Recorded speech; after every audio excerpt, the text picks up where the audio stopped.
শুভ্রানু মৈত্র আসবেন এবং আমাদের স্কুলের প্রধান শিক্ষিকা আম্রপালি দত্ত। আমরা প্রদীপ প্রজ্বলন করে নেব, তারপর আমরা আমাদের মূল কর্মশালায় চলে যাব।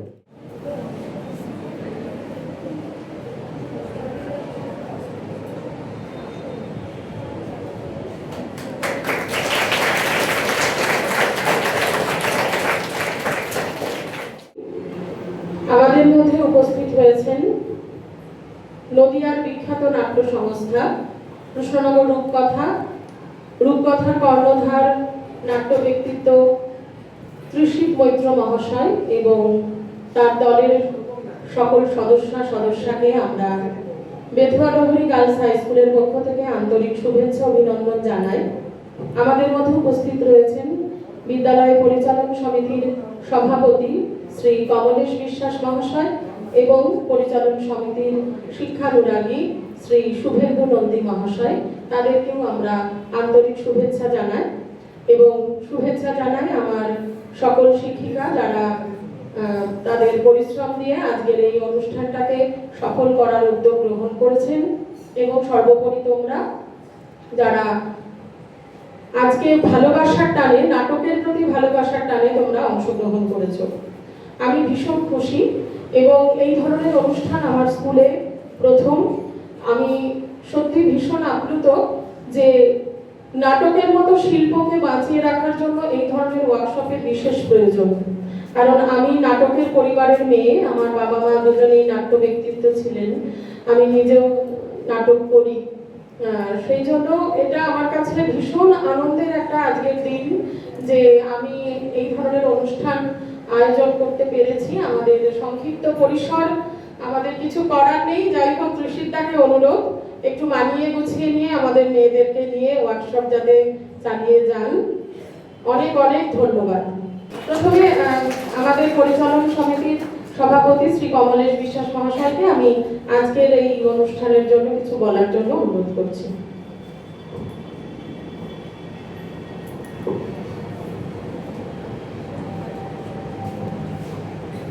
নমস্কার।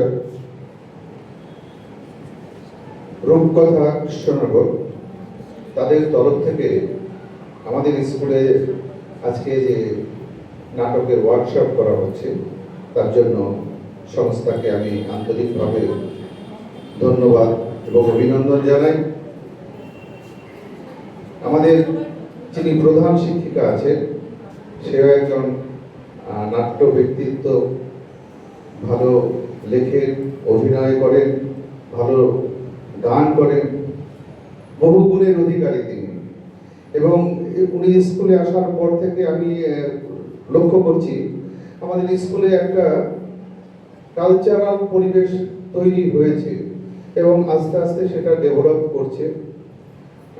আমাদের এখানে অনেক প্রতিভাময়ী ছাত্রী আছে, কিন্তু যাদের একটু ভেতরে শুধু প্রতিভা থাকলে হয় না, প্রতিভাটাকে বিকশিত করার জন্য তার কিছু সুযোগ সুবিধা দরকার, কিছু গাইডলাইন দরকার।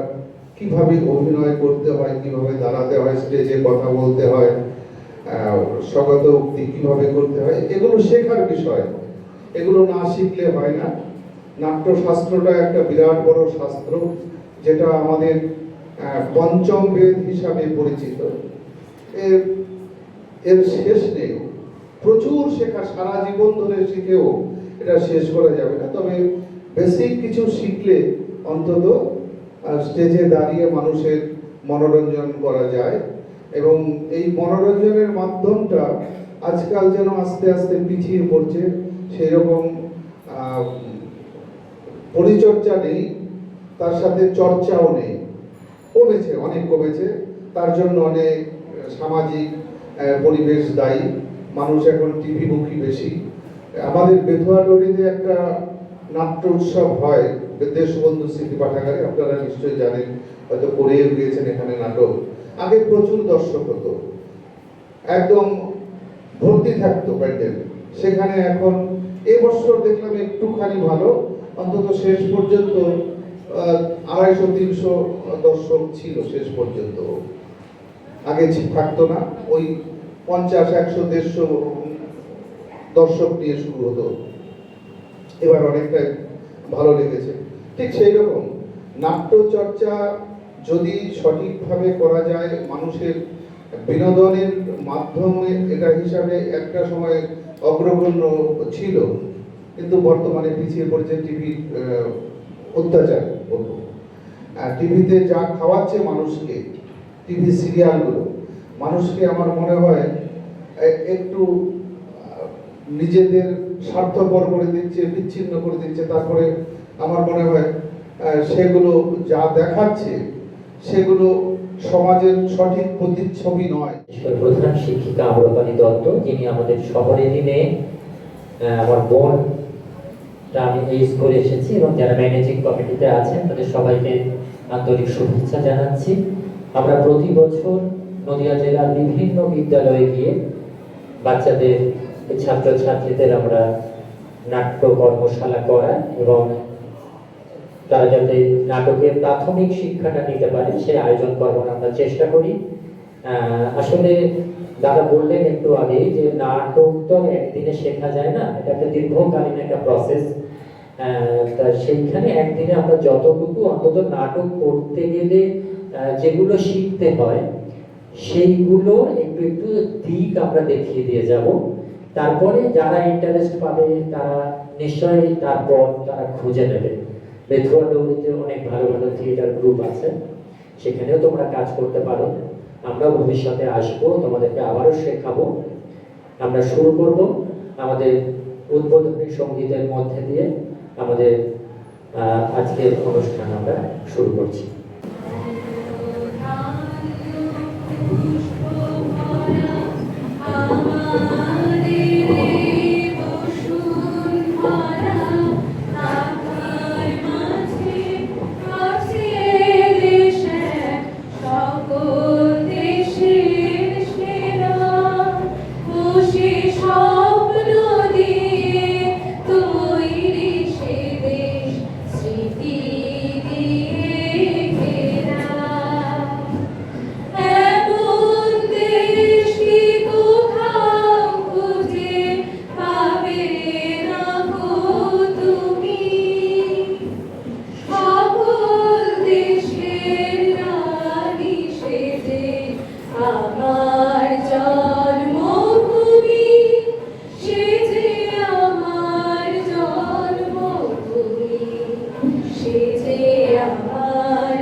নাম জেনে নিবি, তুমি একটু গোলাপ দিবি না।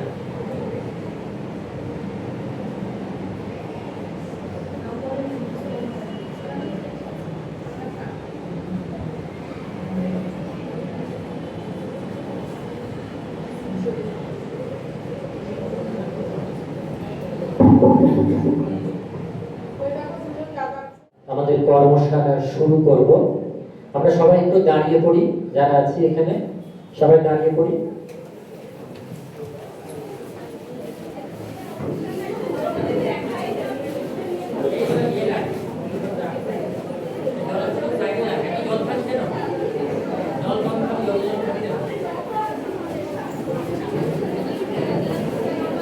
সবাই জল দেখেছিস লাইনে? আয় হাত ধরে দেখ, হাতগুলো কত সুন্দর সুন্দর না? হাত ধর সবাই, হাত ধর সবাই, গোল কর গোল কর গোল কর, দেখি একটা লম্বা গোল কর যাবে।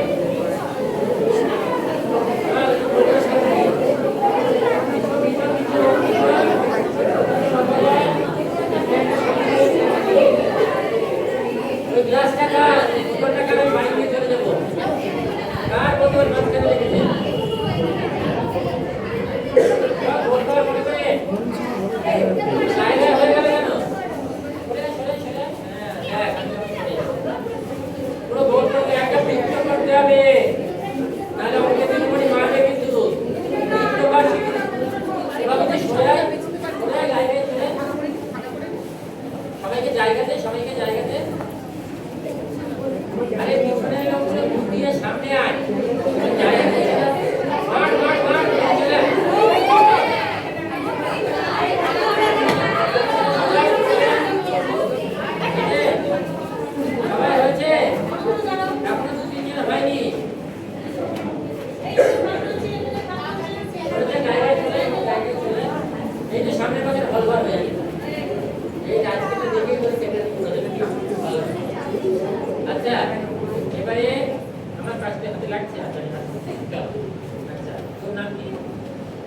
বল এক।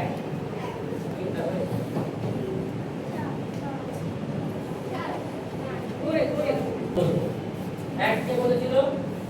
জোরে নাম বলো। আরো জোরে, সবাই শুনতে পাচ্ছে? শুনতে না পেলে বলবে। শুনতে পেয়েছি? দ্বিতীয় জন বলো জোরে। তারপরে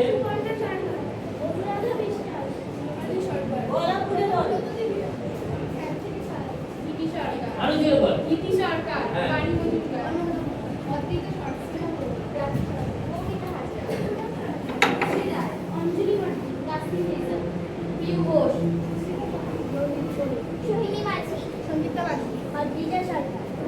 পিছনে কেন রে? মার দুদিকে, মার দুদিকে, মার। লোকাল ট্রেনে উঠিস না, না উঠলে অভ্যাস। চল জ্ঞানের আলো। আরো জোরে এক্সপ্রেশন দে। তুই খুব গম্ভীর হয়ে গেছিস, ভয় পেয়ে গেছিস। কিসের ভয়? চশমা খোল, চশমা খুলে দেখতে পাস? আমাকে দে। চল। আমার নামের অর্থ জ্ঞানের আলো। আচ্ছা, এবার জ্ঞানের আলোটা তুই ছড়িয়ে দে তো পুরো সবার মধ্যে। সবার মধ্যে ছড়িয়ে দে। আমার নামের অর্থ জ্ঞানের আলো। আরো ছড়া, তুই দৌড়ে ছড়া দেখি। দৌড়ে ওখানে চলে যেতে বলতে বলতে দেখি কেমন পারি। জ্ঞানের আলো সবার মধ্যে ছড়িয়ে দেব আমি। আবার জোরে। জ্ঞানের আলো আমার নামের অর্থ। হ্যাঁ, গুড। পরের জন কে আছে? হাত তুলেছিলেন?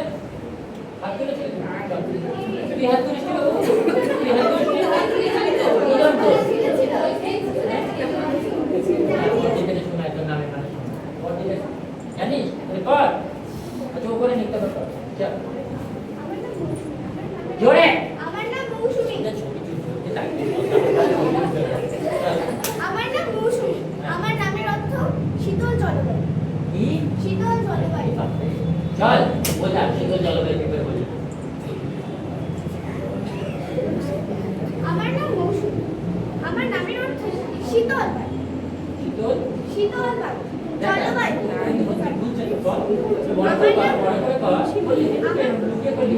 আমার নাম মৌসুমী। আমার নামের অর্থ শীতল জলবায়ু। সঙ্গে মুভমেন্ট কর, হাত পা নাড়া। আমার নাম মৌসুমী। আমার নামের অর্থ শীতল আরো জলবায়ু। বল, আরো বল, আর সেটাকে বল। শীতল জলবায়ু। হ্যাঁ, ওদিকে গোড়া দেখতে পাচ্ছেন, আপনি কিন্তু সুন্দর নাচ। আমার নাম শীতল জলবায়ু। গুড। বাহ, এবার শুধু ওইটুকু বলবি। আমি কি বলি না? লামিয়া বলো। লামিয়া। আমি লামিয়া। মন্ডল দরকার নেই। আমি লামিয়া। এটার প্রতি মুভমেন্ট করে বলো। আমি লামিয়া। আমার নামের অর্থ সৃষ্টিকর্তা দ্বারা সুরক্ষিত। হ্যাঁ, এইটার আগে তুমি বাচ্চা। আমার নামের অর্থ দরকার নেই, যে শুনে নিয়েছি। আমি লামিয়া। এটাকে শুধু এই শব্দটুকু বলবি উইথ মুভমেন্ট। আমি লামিয়া। না, মানে কি বলছিস? সৃষ্টিকর্তা দ্বারা সুরক্ষিত। হ্যাঁ, এটা আরো বড় করে কর, শুধু হাত দিয়ে দেন। শরীরটাকে নাড়া। শরীরটাকে ব্যাঙ্গা, শুধু স্ট্রেট হয়ে দাঁড়িয়েছিস কেন? চল। সৃষ্টিকর্তা দ্বারা সুরক্ষিত। হ্যাঁ, কিছু একটা করতে হবে। সৃষ্টিকর্তা একদিকে থাকে না, ধর একটা বড় জায়গা নিয়ে বড় কর। আমি লামিয়া। আমি লামিয়া। চল। আমি লামিয়া।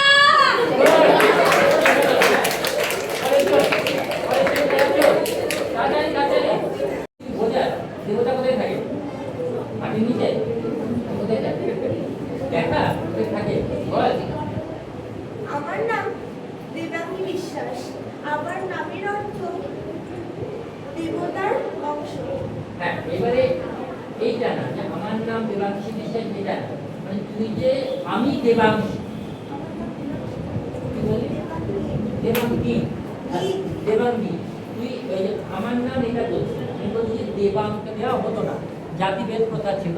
তখন ইন্দ্র কি বললো, যে ব্রহ্মাকে বললো এমন একটা বেদ তৈরি করো যে বেদটাতে শুক্রাও শুনতে পাবে, সবাই শুনতে পাবে, এরকম একটা বেদ তৈরি করো। সেই বেদ শোনা যাবে এবং দেখা যাবে, মানে দৃশ্য কাব্য হবে। সেই বেদটা হলো পঞ্চম বেদ। সেই বেদটার নাম আমরা জানি। সেই বেদটার নাম হচ্ছে নাট্যবেদ। বুঝেছে? যেটা নাটক, আমরা যেটাকে নাটক আর কি নাটকের কর্মশালা করতে দেখি, সেই নাট্যবেদ হচ্ছে পঞ্চম বেদ। এটা কিন্তু ব্রহ্মা সৃষ্টি করেছিলেন। তারপরে ব্রহ্মা ভরত মুনিকে দায়িত্ব দেন যে তুমি একটা নাটক তৈরি করো। সেই নাটকটা তৈরি হয়, দেবতারা তাকে অভিনয় করে, অসুররা খুব রেগে যায় দেবতাদের উপরে, তাদেরকে সেই মারধর করে, তাড়াহুড়ো করে, ভাঙচুর করে দেয় প্রথমে, তারপরে আস্তে আস্তে অসুরদেরকে বুঝিয়ে ব্রহ্মার একটা নাটক তৈরি হয় এবং সেই নাটক অভিনীত হয়। সেখানে কিন্তু মেয়েরা অভিনয় করেছে। নাটকের আমাদের বাংলা থিয়েটার বা তোমার ভারতীয় থিয়েটার যাই বলো, প্রথম থেকে আমরা যেটা পাই, মেয়েদেরকে অভিনয়ে নেওয়া হতো না, ছেলেরাই কিন্তু মেয়ে সেজে অভিনয় করতো। কিন্তু আমরা ভরতমুনির যে নাট্যশাস্ত্র পড়ছি সেখানে কিন্তু মেয়েরা কিন্তু অভিনয় করেছিল। মানে আদিতে মেয়েদেরকে সেই সম্মানটা কিন্তু আমাদের ঋষিমুনিরা বা দেবতারা দিয়েছিলেন। পরবর্তীকালে আমরা পুরুষেরা এটা কিন্তু মেয়েদের থেকে এটা আমরা নিয়ে নিয়েছি, আমরা তাদের অভিনয় করতে দিতাম না। পরবর্তীকালে পতিতাপল্লীতে মেয়েরা এগিয়ে আসে, এসে থিয়েটারে জয়েন করে, আস্তে আস্তে থিয়েটারকে আবার সমৃদ্ধ করে, তাদেরকে আমরা নমস্কার জানাই, তারা এসেছিল বলে আমাদের থিয়েটার আজকে এই জায়গায় গেছে। এখন তো মেয়েরা থিয়েটারে অভিনয় করছে, আর কোনো প্রবলেম নেই, কিন্তু শুরুতে কিন্তু এটা আমাদের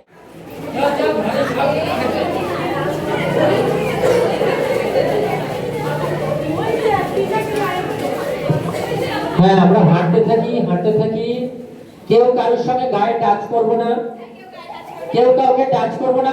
ঘর ফাঁকা আছে, হাঁটো, হাঁটতে থাকো। কেউ কথা বলবে না, আমি যা বলবো সেটা শুনে শুনে হাঁটবে। কেউ মাটির দিকে তাকাবে না, সবাই সামনে তাকাও। কেউ কারোর সঙ্গে গায়ে টাচ করবে না, সামনে তাকিয়ে হাঁটবে। কেউ পুজো হয়ে হাঁটবে না, পিঠ সোজা করো। আমি দেখছি কয়েকজন পুজো হয়ে হাঁটছো, কেউ পুজো হয়ে হাঁটবে না, সবাই পিঠ সোজা করো। পায়ের পাতা সামনের দিকে থাকবে, আঙুলগুলো সামনের দিকে থাকবে, বেঁকে থাকবে না। চলো, প্রথমে পায়ে গোড়ালি পড়বে, তারপরে টো পড়বে। প্রথমে গোড়ালি, তারপরে টো। তাহলে আমরা প্রথমে সামনে তাকিয়ে হাঁটবো। কি করব? প্রথমে কি করব? হ্যাঁ, মাটির দিকে তাকাবো না। তারপরে আমরা কেউ পুজো হয়ে হাঁটবো না। কি করব? তারপরে 3 নম্বর হচ্ছে পায়ের গোড়ালি আগে হচ্ছে, প্রথমে গোড়ালি, এটা হাঁটবো। এটা শুধু নাটকের হাঁটা নয়, আমরা যখন বাস্তব জীবনে হাঁটবো যেভাবে হাঁটবো, আমরা কিন্তু এরকম করে হাঁটবো না, বা পুরো পাতা একসঙ্গে ফেলবো না, এরকম করে ফেলবো না। অনেকে এরকম করে হাঁটে, এরকম করে হাঁটবো না। আমরা কিভাবে হাঁটবো? এইভাবে। এটা 1 নম্বর। 2 নম্বর কি বলেছি? সামনের দিকে তাকাতে হবে, মানে আমার চোখে চোখ রেখে আসবে। আচ্ছা, ওরা ছাড়তো ছাড়া মার্শাল আর্টস, তার মধ্যে একটা ছোট পার্ট হচ্ছে ক্যারাটে, তাই তো? মার্শাল আর্টস অনেক রকমের হয়, এমএমএ হয়, মিক্স মার্শাল আর্টস, তাই তো? আজকে আমরা ক্যারাটের কিছু বেসিক্স শিখবো, একদম বেসিক্স। কিন্তু মার্শাল আর্টসটা মেইনলি কিসের জন্য ইউজ হয়? কে বলতে পারে? কাউকে মারার জন্য, আচ্ছা, কেউ যদি তোমাকে মারতে আসে বা কেউ যদি করতে আসে, তোমার ফার্স্ট ইনস্টিংক্ট কি হবে? তুমি ক্যারাটে জানো না, কেউ জানো না, হাতে হাত পা ছুঁড়ো না, হাত পা ছুঁড়ো, তাই তো? যারা ক্যারাটে জানো না কি হবে? কেউ যদি তোমাকে ধরতে আসে, কি করবে? ছাড়ানোর চেষ্টা করবে, ছাড়ানোর চেষ্টা করবে। আচ্ছা, এইবার আমরা ছাড়ানোর চেষ্টা করে সুসারির মধ্যে সাবা করতে আসবো, তাই তো? তাহলে আমাদের কি ইনস্টিট হবে? তাহলে আঘাত করা, একটা লেভেলে আঘাত করা, তাই তো?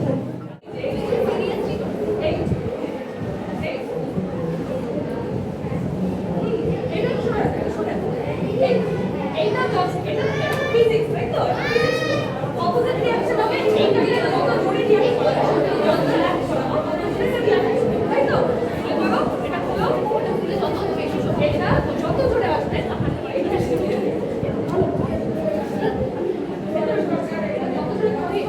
তুই এটাকে যত শক্তি দেবে তত এইবার যত জোরে আসবে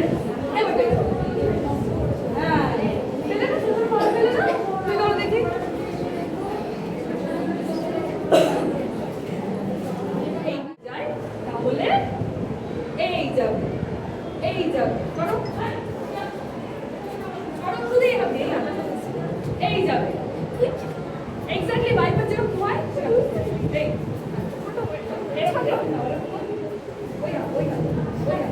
এরকম নিলে এবার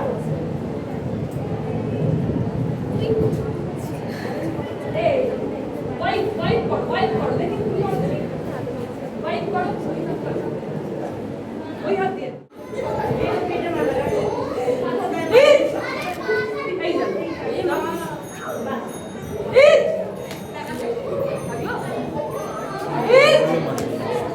হলো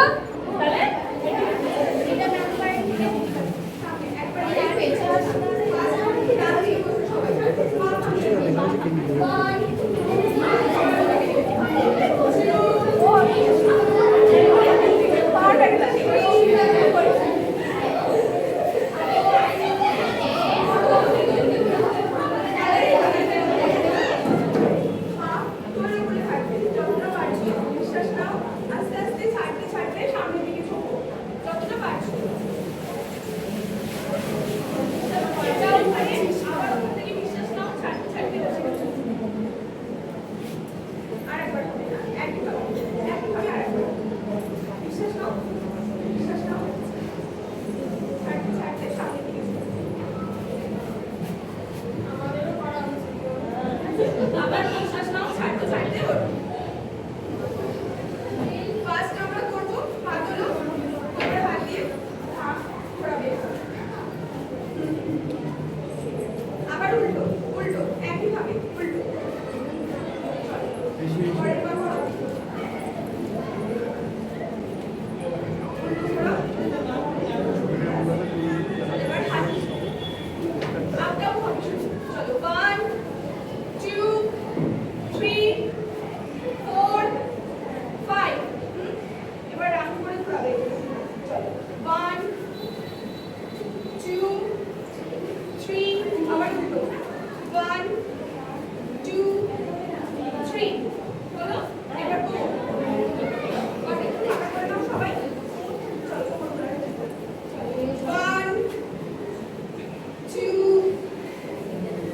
3 উল্টো একইভাবে উল্টো 1 2 পা ভাঙবে না পা ভাঙবে না পা ভাঙবে না সবাই বাতাস চালানো বাতাস সবার আগে পা টানবে পায়ের দুই টান টানে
করে করে একদম মক্কাতে পৌঁছানো, এইটাকে বলা হয় আরোহণ।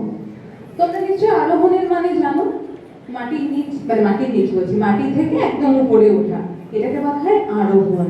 আর তার বিপরীত কি হয়? Very good. তাহলে আরোহণ মানেটা কি? যখন আমি ধাপে ধাপে ধাপে ধাপে উপরে উঠছি সেটা হচ্ছে আরোহণ। এবার কিভাবে আমরা ধাপে ধাপে উঠছি শিখি। যেমন ধরো আমি যদি একদম মাটির লেভেল থেকে শুরু করি, প্রথম স্টেপটা শুনলাম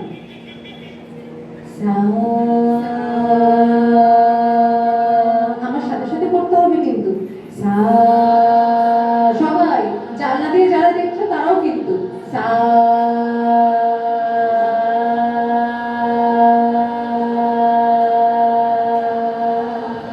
এইবার হচ্ছে আমি এই ধাপটা দাঁড়ালাম। এবার তো আমাকে আম পাড়তে গেলে আরেকটা ধাপ উঠতে হবে, রে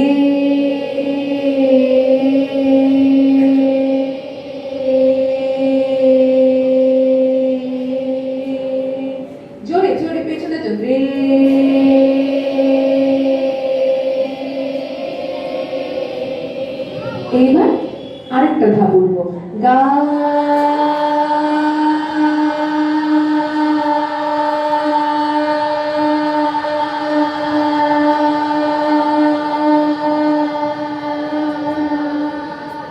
আমরা আরো কাছে চলে এসেছে, মা। আরেকটা ধাপ, মা।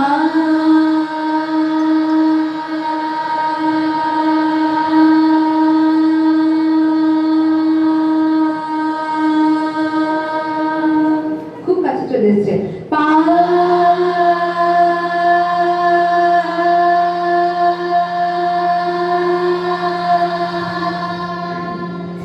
আরেকবার যাবো, ধা।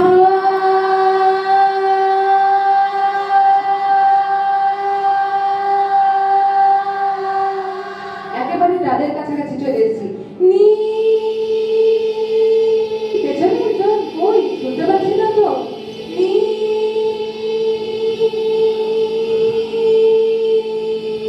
না না করলে কিন্তু আমি ছাড়বো না, নি।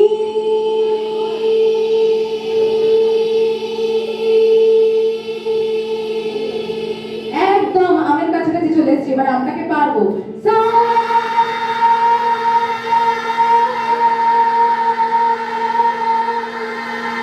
Very good, very good. এইবার আমটা পারা হয়ে গেল, এইবার দেখছি নিচে মা দাঁড়িয়ে আছে, ব্যাস হয়ে গেল। বলছে এবার না, এবার ধাপে ধাপে যদি না নামিস এবার তোর কপালে কষ্ট আছে। এবার তুমি কি আবার এক লাফে ওই মগডাল থেকে তুমি নিচে নামবে? নামতে গেলে তো হাত পা ভেঙে একদম হসপিটাল, তাই না? আবার ধাপে ধাপে নামতে হবে, সা।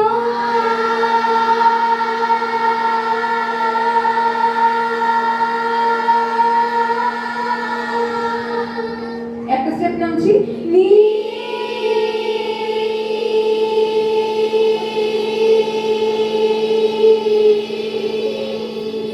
আরেকটা স্টেপ, ধা।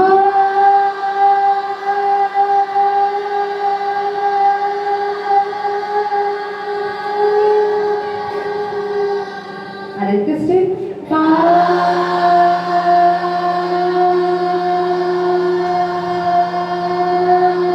জোরে জোরে পা। স্বরগুলোকে আমরা খেলার ছলে ওলট পালট করে করে আমরা রেওয়াজ করতে পারি। এটা হচ্ছে রেওয়াজের একটা মাধ্যম, কিন্তু এটাকে আমরা মজার সব মানে ছলে আমরা অনেক রকম ভাবে করতে পারি। যেমন আমি যদি করি সা সা রে গা রে রে গা মা গা গা মা পা মা মা পা ধা পা পা ধা নি ধা ধা নি সা সা সা নি ধা নি নি ধা পা ধা ধা পা মা পা মা মা গা মা মা গা রে সা আ।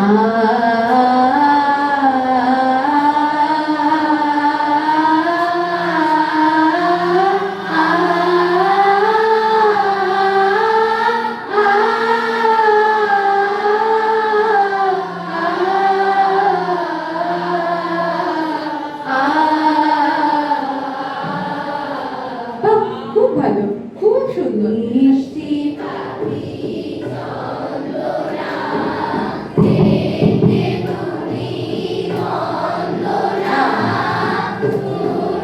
ছোট্ট পাহাড় গোলায় ছোট্ট মোদের মনের টানে এসো মোদের স্বপ্নটাকে ঘুরিয়ে ঘুরিয়ে গানে গানে।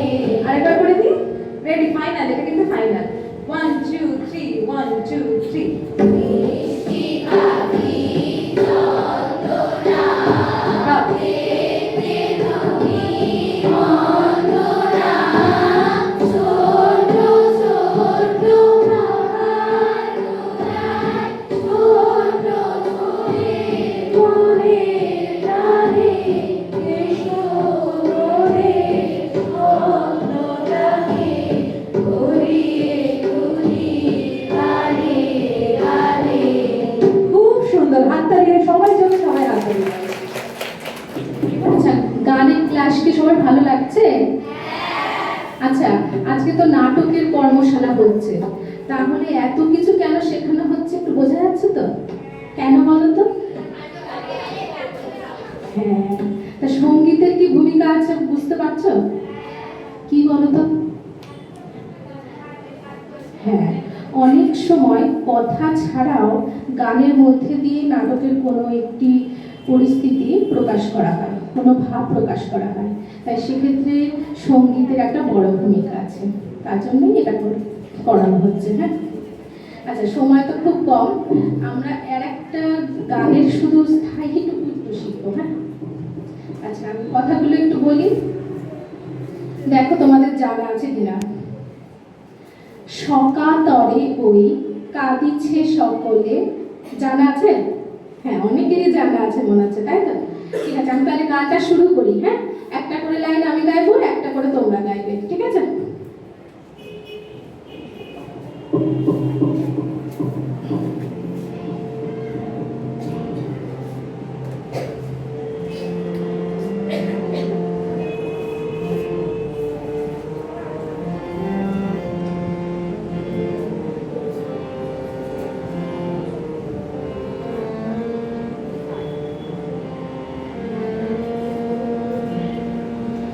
সকাতরে ওই কাঁদেছে সকলে, শোনো শোনো পিতা,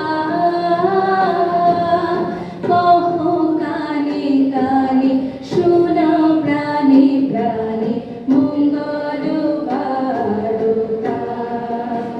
তোমরা ঘরে ওই কাঁদেছে সকলে, শোনো শোনো পিতা, কহো কানে কানে, শোনাও প্রাণে প্রাণে, মঙ্গল বারতা। আচ্ছা, এবার এই লাইনটাই আর একটু সুরটা অন্যরকম করে হবে, একই কথা। হ্যাঁ, তাহলে আমরা শেষ সুরটা কেমন করলাম? কহো কানে কানে, শোনাও প্রাণে প্রাণে, মঙ্গল বারতা। কহো কানে কানে, শোনাও প্রাণে প্রাণে, মঙ্গল বারতা। কহো কানে কানে, শোনাও প্রাণে প্রাণে, মঙ্গল বারতা। শুধু এই স্থায়ীটুকুই করবো। হ্যাঁ, সবাই মিলে একসঙ্গে, ঠিক আছে? সকাতরে ওই কাঁদিছে সকলে, শোনো শোনো পিতা, কহো কানে কানে, শোনাও প্রাণে প্রাণে, মঙ্গল বারতা। কহো কানে কানে, শোনাও প্রাণে প্রাণে, মঙ্গল বারতা। কহো কানে কানে, শোনাও প্রাণে প্রাণে, মঙ্গল বারতা। তাই ছোট ছোট বোনেদের জন্য আমাদের সকলের মঙ্গল বার্তা। ঠিক আছে, তোমরা জীবনে অনেক উন্নতি করো, অনেক বড়।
যেই স্টার্ট করবো, হ্যাঁ, তখন এই বলটা তোমরা তিনজনই, ওদের বল নেই, তিনজনই এটা পায়ের তলা দিয়ে দিয়ে দেবে দ্বিতীয় জনে, দ্বিতীয় তৃতীয় চতুর্থ করতে করতে যাবে, দিয়ে শেষ ব্যক্তি যখন পাবে নিয়ে সামনে চলে আসবে।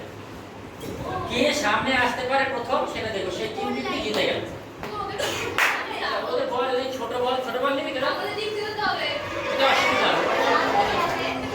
চলো সরো লাইন সোজা কর, যে শেষ ব্যক্তি সে সামনে চলে আসবে, ঠিক আছে? তুই বুঝতে পারছিস? সামনে চলে যে শক্তপোক্ত সে পেছনে যায়, না হলে পারবে না।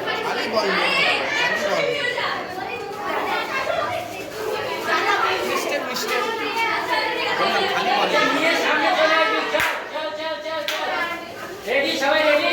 সবাই এরকম করে বস, তাহলে সুবিধা হবে। চলো। 1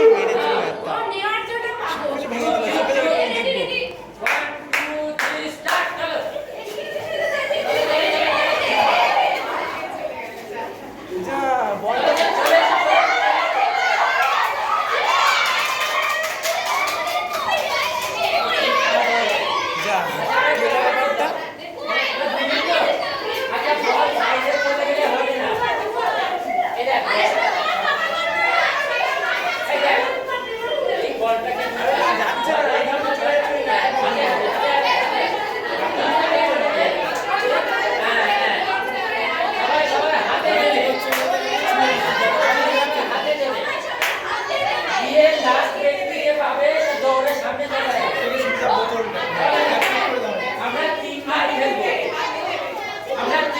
খেলবো, ঠিক আছে?